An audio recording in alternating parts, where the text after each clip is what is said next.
So Joker Folie À Deux is the sequel to 2019's Joker, a film that I absolutely love. In the events of Joker Folie À Deux, we once again follow Arthur Fleck, who is once again portrayed by Joaquin Phoenix, who after the events of that first film, Arthur Fleck is institutionalized in Arkham awaiting for trial for the crimes he committed as the Joker, and while awaiting said trial, he comes across Harley Quinn portrayed by Lady Gaga. Before I continue on with today's video, I just wanted to say welcome to my channel, everybody.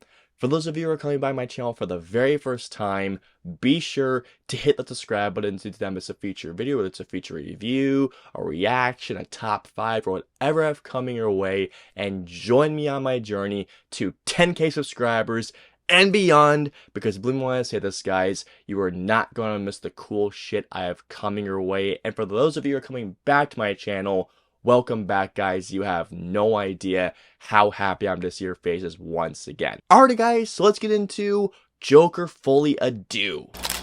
Excellent!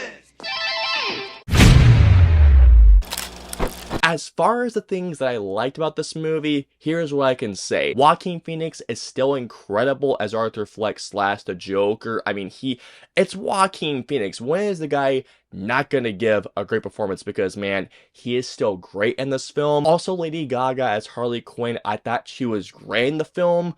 When she was in the film, should I mention right there. Brendan Gleeson I also thought was terrific in this film. I mean, Brendan Gleeson, like Joaquin Phoenix, when is the guy not going to give a great performance? Something else in particular that I absolutely loved about this movie was the technical aspects. The cinematography, the production design in particular, absolutely loved everything in terms of the technical aspects. You can see where really the majority of that $200 million budget went to, because my god, this film looks gorgeous. This is a movie where, my god, the colors just bounce and they pop. And I saw this movie in XD and Cinemark, and my god, there were so many shots, especially during the musical bits, which I'll get into a little bit. The musical bits of this movie undoubtedly look absolutely incredible. And will this film get Oscar nominated for production design?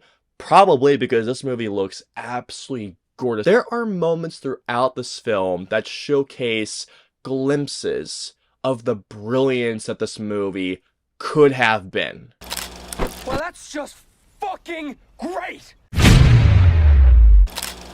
But unfortunately, that's not the movie that we got. Joker Folie À Deux, besides Nosferatu, for me, were my most anticipated movies of 2024. And not to mention as well, the Joker, just as a character, is my favorite villain of all time, and just in fiction, period. I mean, when I heard the initial premise or the initial ideas that they had for even just the conception of a sequel to that said film, I was absolutely against, until I heard a couple of ideas. One of them being that this movie was going to be a musical, or a sort of musical, but I'm just be real with you guys, yes, it's a musical. There's a lot of musical elements, and there's parts where characters, or I should say certain characters, break out into song and dance. Not all characters, but there are musical elements in this movie, so I will say, yes, this movie is a sort of pseudo-musical. But then, the idea that hook-lined me was when I heard that Lady Gaga was portraying Harley Quinn. So hearing those two things made me think, okay, the potential and the possible things that could happen in this movie, this could be possibly a really just out there film that really expands upon what that first Joker film did, and encompassing everything I love in a movie with this Joker and with this Harley Quinn meeting up in essentially a psychological musical. Let's see how this plays out. Guys, it brings me no pleasure, and it breaks my heart to say this.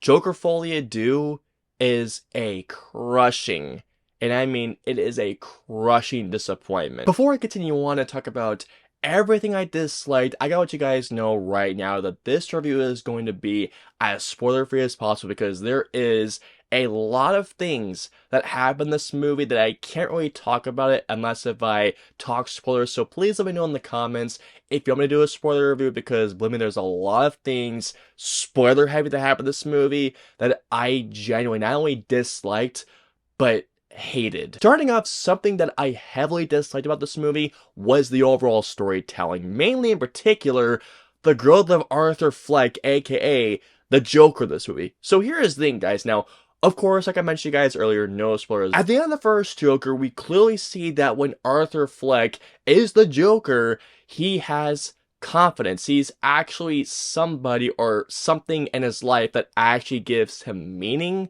and purpose, and that is clear as soon as that first movie ends. Like, that shot of him dancing on the cars, he actually feels like somebody that is doing something in that first movie. And Joker FOLIE À DEUX, what happened? What happened to everything that happened in that first movie? Joker FOLIE À DEUX does things, especially to the character of Arthur Fleck, that genuinely did not make any sense. There are things that this movie does, and there are things that this movie introduces that I was like, okay, let's see how this movie goes. I mean, knowing this and this and this could be something really, really cool. I basically felt like that what they did with that first movie, that they're going like, well, let's do this, and let's do this, and let's completely do this, so that, I don't know, so we can have a movie out there. Joker FOLIE À DEUX just feels like a bunch of bullshit thrown onto the wall, and what we got here, oh, not to mention that as well, a bunch of bullshit thrown together with a $200 million budget. One of the reasons why I was actually really intrigued by this movie was because they had announced this movie was going to be like a pseudo musical, and like I mentioned to you guys earlier, I thought that was a cool idea, but unfortunately, that cool idea was executed to such a distracting degree. I mean, honest to God here, guys, there are two musical bits that I thought were actually really cool, and they were by far the best bits of the entire film, minus another scene which I thought was, quite frankly, riveting in this movie. Every other musical number in this movie were basically two things: awkward and distracting. Every time, besides those two musical numbers, when Arthur or a character went onto a song number or a dance number, I was always like, ugh, not again, man. There was a person that legitimately said, please, no more music, no more dance numbers, and I swear to God to you guys, the moment that the next number started, this guy to my right got up and walked out of the theater. Now, don't get me wrong when I say this to you guys, and once again, the technical aspects about every musical number looked marvelous and it looked glorious. But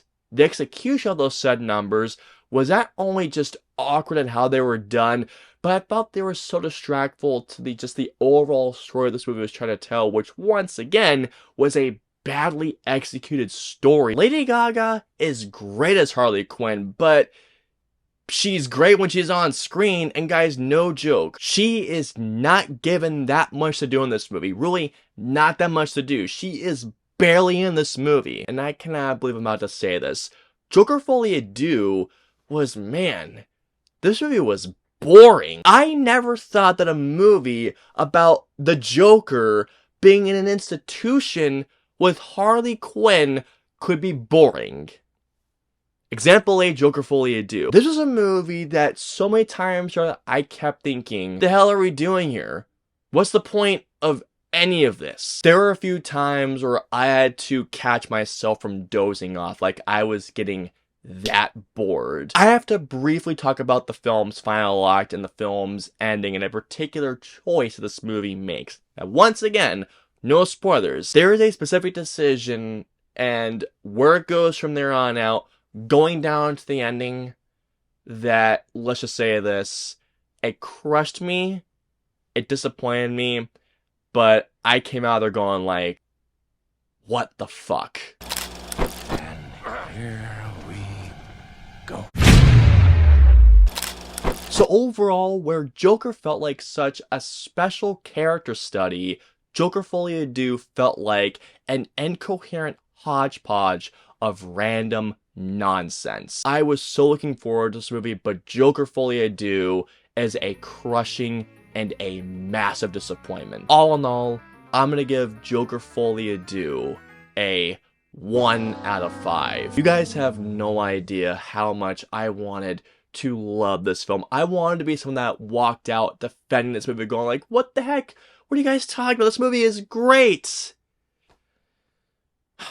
I hope you all enjoyed my review of Joker Folie À Deux. If so, please hit the like button, or if you dislike the review, hit the dislike button. If you guys want to see my previous 2 reviews, please click right there or right there. And of course, until my next review or video goes live, I will see you all next time.